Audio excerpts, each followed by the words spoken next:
வணக்கம் மக்களே! First time என்னோட வீடியோ பார்க்குறீங்க அப்படின்னா, என்னோட நேம் ஜானு. நம்மளுடைய வீடியோல ஃபுல் அண்ட் ஃபுல் நம்ம ஈர்ப்பு விதிய பத்தி பேசிட்டு இருக்கோம். ஈர்ப்பு விதி அப்படின்றது என்ன அப்படின்னும்போது, நம்மளுடைய எண்ணம் போல் வாழ்க்கை. நம்மளுடைய எண்ணங்கள நேர்மறையா வச்சு, நம்மளுடைய வாழ்க்கையில எல்லா விஷயத்தையும் நம்ம அட்ராக்ட் பண்றது நேர்மறையான விஷயத்த அட்ராக்ட் பண்ண போறோம். இதுதான் வந்து ஈர்ப்பு விதியோட அடிப்படை தத்துவம்.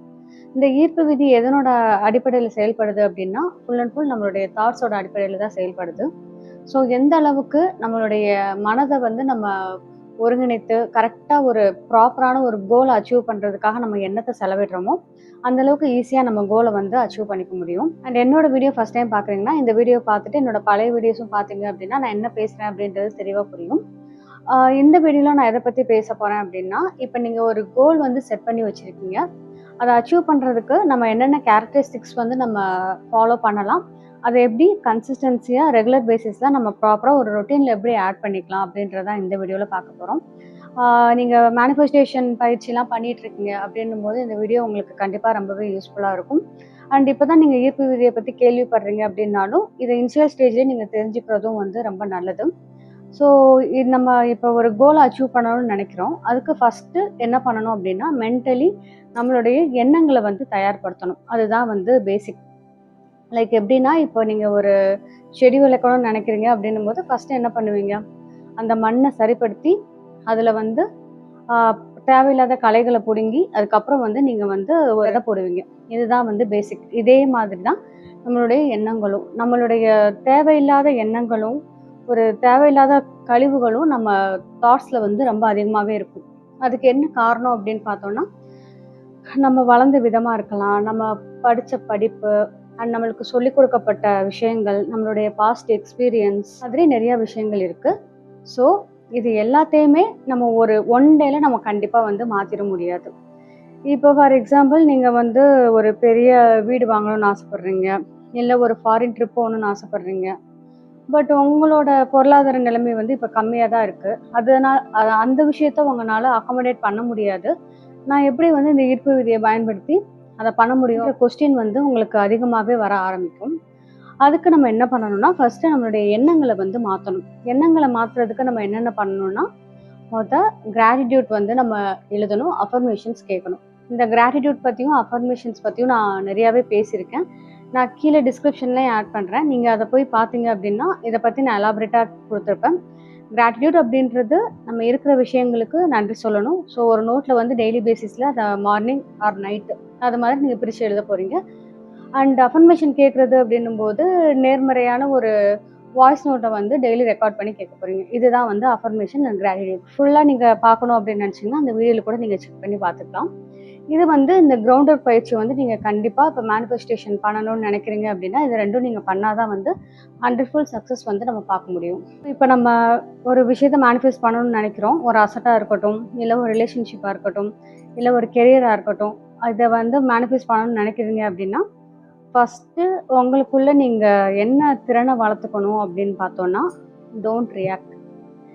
எப்படி வந்து என்னால ரியாக்ட் பண்ணாம இருக்க முடியும்? அப்படின்னு நம்ம நெறைய பேர் கேட்போம். ஏன்னா, இனிஷியல் ஸ்டேஜ்ல நானுமே எல்லா விஷயத்துக்குமே ரியாக்ட் பண்ணுவேன். அது சின்ன விஷயமா இருந்தாலும் சரி, பெரிய விஷயமா இருந்தாலும் சரி, ரொம்பவே ரியாக்ட் பண்ணுவேன். என்னோட எமோஷன்ஸ வந்து அதுக்கு ரொம்ப அதிகமா செலவிடுவேன். அப்ப என்ன ஆகும்னா, என்னோட வாழ்க்கைக்கு தேவையில்லாத ஒரு விஷயத்துக்கு என்னோட எமோஷன நான் அதிகமா வந்து ஸ்பெண்ட் பண்றேன். அப்போ என்ன ஆகும் அப்படின்னா, கொஞ்ச நாள்ல நம்மளுக்கு தேவையான கோல் மேல இருக்கிற ஃபோக்கஸ் வந்து கம்மியாயிரும். இப்ப வந்து ஒரு வீடு வாங்கணும்னு நெனைக்கிறீங்க. அதுக்குண்டான எல்லா ப்ராசஸுமே நீங்க பார்த்துட்டு இருக்கீங்க. லைக் வந்து வீடு எங்க வாங்கலாம்? எவ்வளோ பட்ஜெட்க்கு வாங்கலாம்? இது எல்லாமே நீங்க பார்த்துட்டு இருக்கீங்க. பார்த்துட்டு இருக்கும்போது ஒரு பிரச்சனை ஏதாவது வருது அப்படின்னும்போது, ஈவன் அது சின்ன பிரச்சனையா கூட இருக்கலாம். அப்படியே நம்ம டேக் டைவர்ஷன் ஆயிருவோம். அந்த ப்ராசஸ வந்து விட்டுருவோம். லைக் வந்து ஒரு மைண்ட் தாட்டே வந்து உடனே சேஞ்ச் ஆயிரும்.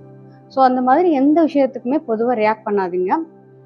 ஒரு உங்கள சுத்தி ஒரு சரவுண்டிங்ல ஏதாவது ஒண்ணு நடக்குது அப்படின்னா, அதுல உங்களுக்கு ஏதாவது யூஸ் இருக்கான்றத பாருங்க. யூஸ் இருந்தா மட்டும் ரியாக்ட் பண்ணுங்க. அதனால யூஸ் இல்ல அப்படின்னா, எந்த ரியாக்ட்டுமே பண்ணாதீங்க. ஃபர்ஸ்ட்டு இத வந்து நீங்க பேசிக்கா கத்துக்குங்க. அண்ட் அடுத்து நம்ம பண்ண வேண்டிய விஷயம் என்ன அப்படின்னு பார்த்தோம்னா, நம்மள சுத்தி இருக்கிற சரவுண்டிங் பீப்பிள். உங்கள சுத்தி இருக்கிற பீப்பிள் வந்து மேக்ஸிமம் பாசிட்டிவா இருக்க இருக்க உங்க லைஃப் வந்து மேல ஒரு படி அதிகமா போகும். இப்போ வந்து நீங்க ஒரு பிசினஸ் பண்ணணும்னு நினைக்கிறீங்க. அப்படின்னும்போது நான் சுத்தி உள்ள பீப்பிள நம்பாம நான் எப்படி எந்த சர்கம்டன்ஸும் இல்லாம நான் எப்படி இது பண்ண முடியும்?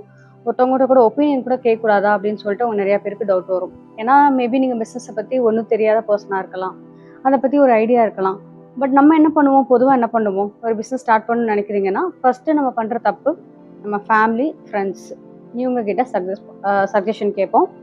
அண்ட் அதை பற்றி நம்ம பேசுவோம். அவங்க பொதுவாக என்ன சொல்லுவாங்க, இல்லை வேணாம், செட் ஆகுமான்னு தெரியலை, உங்ககிட்ட எவ்வளோதான் ஃபண்ட் இருக்குது, இதை வச்சு உன்னால் பண்ண முடியுமான்னு தெரியலை அப்படின்னு சொல்லிட்டு நெகட்டிவாக தான் சொல்லுவாங்க.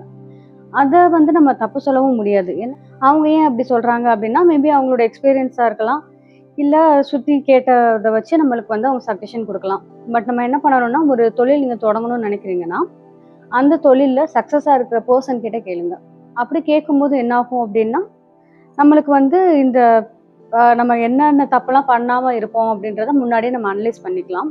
நம்மளை சுற்றி இருக்கிற பர்சன் நம்மளை விட ஒரு ஸ்டெப் அதிகமாக இருக்கும்போது நம்ம லைஃப்மே வந்து ஒரு அளவுக்கு ஒரு பெரிய சேஞ்சஸ் நடைபெறும். ஸோ நம்மளை சுற்றி கீழே ஃபினான்ஷியலாவோ இல்லை மென்டலியோ நம்மளை விட கொஞ்சம் கீழே இருக்கிற பர்சன் கிட்ட நம்ம அதிகமாக காண்டாக்ட் வச்சுட்டு பேசிகிட்டு இருக்கும்போது அவங்களுடைய எதிர்மறையான எண்ணமும் நம்மளை அஃபெக்ட் ஆகும். மேபி நான் சொல்கிறத கேட்கும்போது உங்களுக்கு செல்ஃபிஷாக தோணலாம், ஏன்னா இப்படி வந்து அப்போ நம்ம ஸ்டேட்டஸ் படி பழகணுமா அப்படின்னு கூட நினைப்போம். நான் அப்படி மீன் பண்ணல. நீங்கள் ஒரு கோல் அச்சீவ் பண்ணணும்னு நினைக்கிறீங்க, அதுக்கு ஒரு டைம் பீரியட் ஒதுக்குறீங்க, ஒரு 1 இயரோ 2 இயரோ ஒதுக்குறீங்க அப்படின்னும் போது அந்த டைமில் மட்டும் பீப்புள் கிட்ட கொஞ்சம் ஒதுங்கிருங்க, உங்களுடைய கோலை ஃபோக்கஸ் பண்ணுங்க அப்படின்னு தான் நான் சொல்கிறேன். 3வது பாயிண்ட் தான் ரொம்ப இம்பார்ட்டன்ட். இதில் நம்ம என்ன பண்ண போகிறோம் அப்படின்னா, இப்போ நீங்கள் ஒரு கோல் அச்சீவ் பண்ணணும்னு நினைக்கிறீங்க, லைக் ஒரு பிஸ்னஸே பண்ணணும்னு நினைக்கிறீங்க அப்படின்னா மேபி நீங்கள் வேலைக்கு போயிட்டுருக்கலாம், வேலைக்கு போயிட்டே வந்து பிஸ்னஸ் பண்ணணும்னு நினைக்கலாம். அப்போ நம்ம என்ன பண்ணுவோம், வேலைக்கு போயிட்டு ஈவினிங் வருவோம், இல்லை நைட்டு வருவோம், சாப்பிடுவோம், தூங்குவோம். அந்த பிஸ்னஸ்க்கு உண்டான எந்த முயற்சியும் பண்ண மாட்டோம், அதுக்குண்டான எந்த வேலைகளுமே நம்ம பண்ண மாட்டோம். பட் என்ன ஆகும் அப்படின்னா, இதே தப்பை தான் நான் இனிஷியல் ஸ்டேஜில் பண்ணேன்.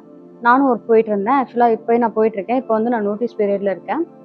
ஒர்க் போயிட்டு இருக்கும்போது என்ன ஆகும்னா, நான் அந்த வீடியோ எடுக்கும்போதே என்கிட்ட ப்ராப்பராக ஃபோன் இருக்காது அண்ட் மைக் இருக்காது. ஒரு காரணம் சொல்லிக்கிட்டே போவேன். ஓகே, நம்மக்கிட்ட இது இல்லையே, எல்லாமே ப்ராப்பராக இருந்தால் தானே பண்ண முடியும் அப்படின்னு சொல்லிட்டு நானே எனக்கு ஒரு ரீசன் சொல்லி அந்த விஷயத்த வந்து நான் ஸ்கிப் பண்ணிக்கிட்டே இருப்பேன். பட் என்கிட்ட இருக்கிற அந்த பேசிக் ஃபோனையும் மைக்கையும் வச்சு தான் நான் நிறையா வீடியோஸ் போட்டேன். எனக்கு நிறையாவுமே வந்து கிளைண்ட்ஸ் வந்தாங்க. பட் வந்து நம்ம என்ன பண்ணுவோம் அப்படின்னா, ஒரு காரணம் சொல்லுவோம். நம்ம கான்ஷியஸ் என்ன பண்ணுவோம்னா, அந்த விஷயத்தை செயல்படாமல் விட ஏதாவது ஒரு ரீசன் வந்து நம்மளுக்கு சொல்லிக்கிட்டே இருக்கும். பட் அதை ஸ்டாப் பண்ண நம்ம என்ன பண்ணணும் அப்படின்னா, நம்மளுடைய கம்ஃபர்ட் ஜோனை விட்டு வெளியே வரணும்.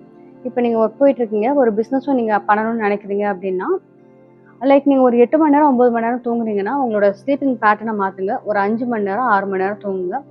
வீட்டுக்கு வந்துட்டு ஒரு 2 ஹவர்ஸ் உங்கள் பிஸ்னஸ்க்காக ஸ்பெண்ட் பண்ணுங்கள். அதுக்காக என்ன பண்ணலாம், அதுக்கு ஏதாவது இம்போர்ட் எக்ஸ்போர்ட் ஏதாவது பண்ணலாமா, அதுக்கு எந்த பர்சனை மீட் பண்ணலாம்னு சொல்லிட்டு ஒரு 2 ஹவர்ஸ் அதுக்காக ஸ்பெண்ட் பண்ணும்போது நம்ம கான்ஷியஸ்க்கு புரிய ஆரம்பிக்கும், இந்த மாதிரி விஷயங்கள் வந்து இவங்களுக்கு வேணும். ஸோ இதுக்குண்டான ஆப்பர்ச்சுனிட்டிஸை வந்து நம்ம இந்த பர்சனுக்கு ஏற்படுத்தி கொடுக்கணும்னு சொல்லிட்டு கான்ஷியஸ் வந்து அதுக்குண்டான வேலைகளை பார்க்கும். எந்த அளவுக்கு நம்ம அந்த விஷயத்துக்கு ஃபோக்கஸ் பண்ணுறோமோ அந்த அளவுக்கு தான் வந்து நம்மளுக்கு தேவையான ஒரு பெனிஃபிட்டையுமே நம்ம பார்க்க முடியும். அண்ட் இது என்ன ஆகும்னா, ஒரு காலகட்டத்தில் உங்கள் லைஃப்பில் வந்து ஒரு ரொட்டீனாகவே மாறிடும். லைக் எப்படி சொல்கிறது, நார்மலாக நம்ம ஒரு ரொட்டீனில் வாழ்ந்துட்டுருப்போம். அந்த ரொட்டீனை விட இது வந்து எக்ஸ்ட்ரா, இது கண்டிப்பாக நீங்கள் மேண்டட்டரியாக பண்ணியே ஆகணும்னு சொல்லிட்டு நம்ம மைண்ட் செட்டே கண்டிப்பாக மாறிடும். இது என்ன எப்படி சொல்லலாம் அப்படின்னு பார்த்தோன்னா, இது வந்து ஒரு ஓவர் கமிட்மெண்ட்டாகவே வச்சுக்கோங்க. உங்களுக்கு வந்து லைக் ஒரு 9 ஹவர்ஸ் ஒர்க் பண்ணுறீங்க, அதுக்கு மேலே நான் ஒர்க் பண்ண மாட்டேன், வீட்டுக்கு வருவேன், தூங்குவேன், சாப்பிடுவேன், இது மாதிரி தான் நான் பண்ணிகிட்ருப்பேன். கண்டிப்பாக நம்ம வந்து நிறைய ரீசன் சொல்லுவோம். பட் நீங்கள் ஒரு உட்காந்து எழுதுங்க, ஒரு டேயில் நம்ம என்ன பண்ணுறோம், எவ்வளோ டைம் ஒர்க் பண்ணுறோம், எவ்வளோ டைம் மொபைலுக்கு ஸ்பெண்ட் பண்ணுறோம், அன்வான்டாக நிறைய வீடியோஸ் பார்க்குறோம், மொபைல் ஸ்பெண்டிங்க்கே நம்ம நிறையா டைம் ஸ்பெண்ட் பண்ணுறோம். ஸோ அந்த டைம்லேயே வந்து நமக்கு ஒரு லைஃப் பெட்டர்மெண்ட்டுக்கு ஏதாவது ஆப்பர்ச்சுனிட்டிஸ் இருக்குன்னா அந்த டைமே வந்து இந்த டைம் நம்ம கண்டிப்பாக யூஸ் பண்ணிக்கலாம். ஸோ எப்பயுமே வந்து ஒரு ஓவர் கமிட்மெண்ட் வச்சுக்கோங்க. நான் அப்படி தான் பண்ண ஆரம்பித்தேன். நான் இப்போ வந்து மார்னிங் ஒர்க் போவேன், நைட்டு நான் வர்றதுக்கு ஒரு 7:30 8 ஆகிடும். ஸோ 8 மணிக்கு வந்துட்டு அடுத்து நான் வீடியோ எடுப்பேன். அண்ட் இது போக நான் ஒரு பிஸ்னஸ் ஐடியாவும் பார்த்துட்ருக்கேன். அந்த பிஸ்னஸ்க்காக என்ன பண்ணணும்னு பார்ப்பேன். அண்ட் ஈவன் இப்போ நான் ஒரு 6 மந்த்ஸ் கன்சீவாக இருக்கேன். ஸோ இதோட வந்து எனக்கு இந்த விஷயங்கள் எல்லாமே என்ன ஆக ஆரம்பிச்சிச்சுன்னா, ஒரு ஓவர் கமிட்மெண்ட் தான். பட் அந்த ஓவர் கமிட்மெண்ட்டையும் நான் வந்து தாண்டி போகிறேன் அப்படின்னா என்னோட கோல் நான் அச்சீவ் பண்ணணும். ஆல்ரெடி எனக்கு தேவையான கோலை நான் ஓரளவுக்கு அச்சீவ் பண்ணிகிட்டே இருக்கேன். பட் என்னோட கோல் வந்து ரொம்ப பெருசு. ஸோ நான் அச்சீவ் பண்ணுறதுக்கு நான் ஓவர் கமிட்மெண்ட் பண்ணி தான் ஆகணும். ஸோ இது வந்து என்னோட லைஃப் எக்ஸாம்பிள். ஸோ உங்களுக்கு ஒரு விஷயம் வேணும் அப்படின்னா ஓவர் கமிட்மெண்ட் எடுத்துக்கோங்க. அதுக்காக அதிகமாக டைம் ஸ்பெண்ட் பண்ணுங்க. அதுக்குண்டான தேடல்களை தேடுங்க. அன்வான்டா வீடியோஸ் பார்க்குறது அது மாதிரி பார்க்காம லைஃப்பை பெட்டர்மெண்ட் பண்ணுறதுக்கு ஏதாவது வீடியோஸ் பார்க்கணும் அப்படின்னா அப்படி பாருங்க. அப்படி பண்ணும்போது லைஃப் வந்து ஒரு நல்லா நீங்கள் நினச்ச மாதிரி மாறும். நான் ஆல்ரெடி சொன்ன இந்த 3 விஷயங்களும் என் லைஃப்பில் நான் பர்சனலாக எக்ஸ்பெரிமெண்ட் பண்ணி தான் வந்து உங்களுக்கு நான் வந்து இதை வந்து சொல்லலாம் அப்படின்னு சொல்லிட்டு இந்த வீடியோ எடுக்க ஸ்டார்ட் பண்ணேன். மேபி கண்டிப்பாக இந்த வீடியோ உங்களுக்கு யூஸ்ஃபுல்லாக இருக்கும்.